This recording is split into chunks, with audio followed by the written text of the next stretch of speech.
Welcome to this explainer titled Why You Lose Patience with the Child You Love. Let's just bypass the fluff and get right to the heart of it.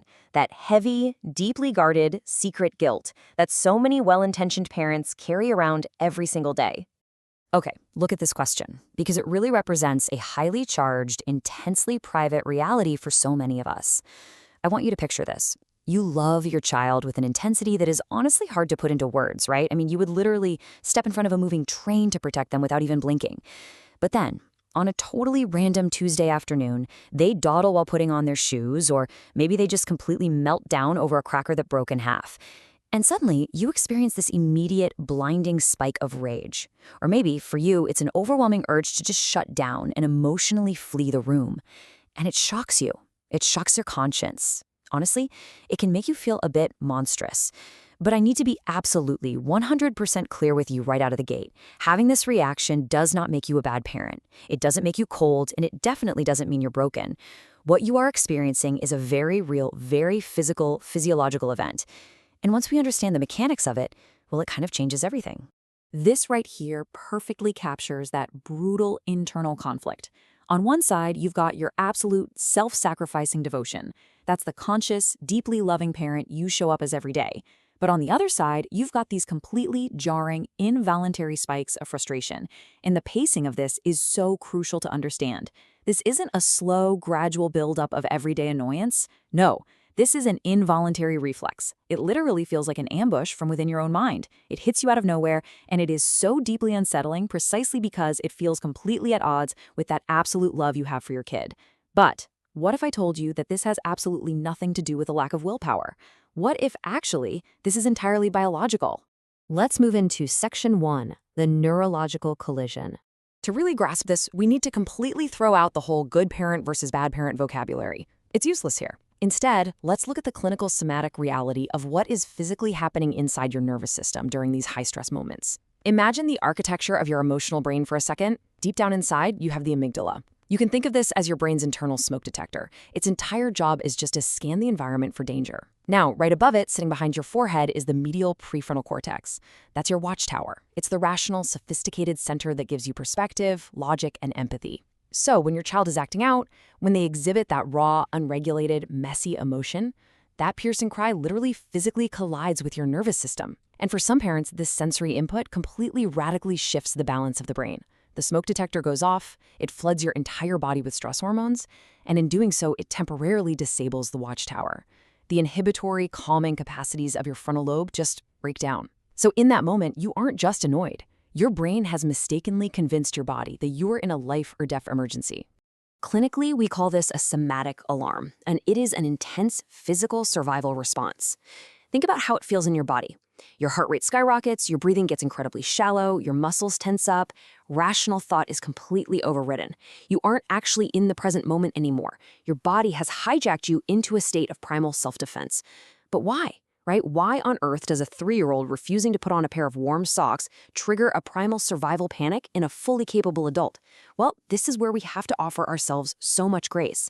This reaction is not a character flaw. It is deeply, deeply rooted in your body's primitive survival instincts, which have been sitting there in your nervous system, waiting like invisible tripwires.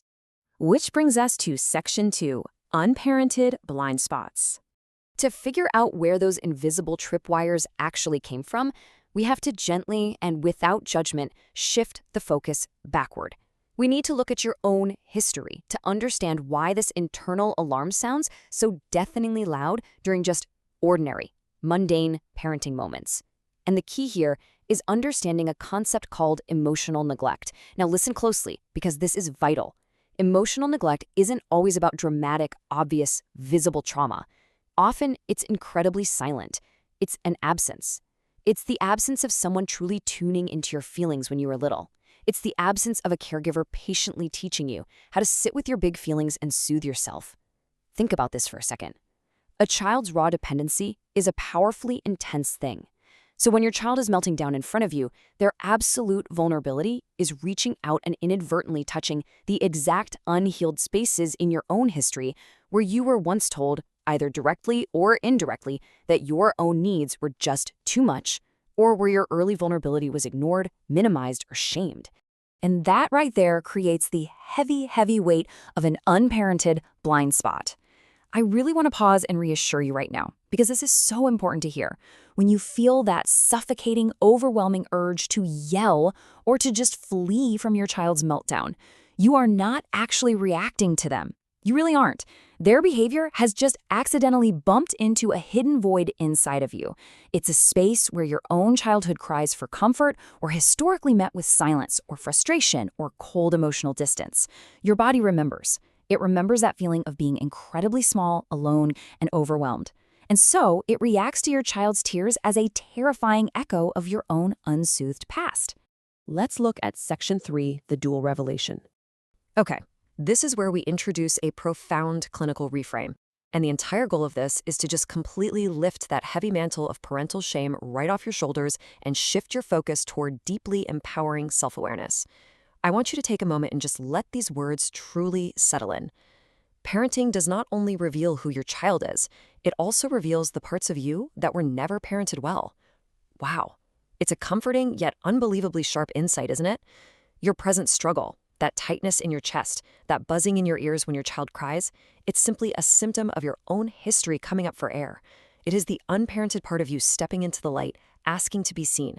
You are not a flawed caregiver. You are a human being whose past is finally asking for the compassion that it never received. And this contrast brilliantly illustrates the vital separation we have to make at our minds. Over here on the left, we have your historic survival panic, and on the right, your child's developmental milestone. Let's be real. A kid whining, crying, or pushing boundaries, that is a 100% biologically normal developmental milestone. They are literally doing exactly what their growing brains are supposed to do to figure out how the world works. But that intense internal panic you feel, that belongs entirely to the past. The absolute secret to regaining your patience is consciously untangling the two. Your child's behavior is not a threat to your survival, it's just a phase. Your panic, however, is historical, and separating them is the key to your emotional freedom. But, how do we actually do that when the tension is sky high and the kid is screaming in the grocery store? That brings us to Section 4, creating the pause.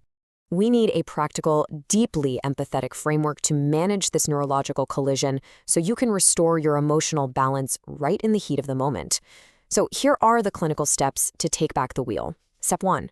Recognize the physiological trigger. Literally notice the physical sensations. Feel the tension in your jaw, the heat rising in your chest or face, and in your head, say to yourself, okay, this is my somatic alarm. This is my history talking right now, not my child. Step 2. Regulate the amygdala. You have to calm that inner smoke detector down before you even try to speak. This might literally mean taking a physical step backward, closing your eyes for 3 seconds, and taking a deep, slow breath to signal to your nervous system that you are actually safe. And then step 3, step back into an empathetic parenting role. Once that watchtower of your brain, your prefrontal cortex, is back online, you can finally look at your child not as a dangerous threat, but as a small, overwhelmed person who is just having a really hard time. Which leads us perfectly into this wonderfully empowering concept, the reverse golden rule. Do unto your child as you wish your parents had done unto you. Look, because you may have experienced emotional neglect, your automatic, inherited default setting might be to just dismiss your child's feelings, to tell them to be quiet, or to just walk away and let them cry it out.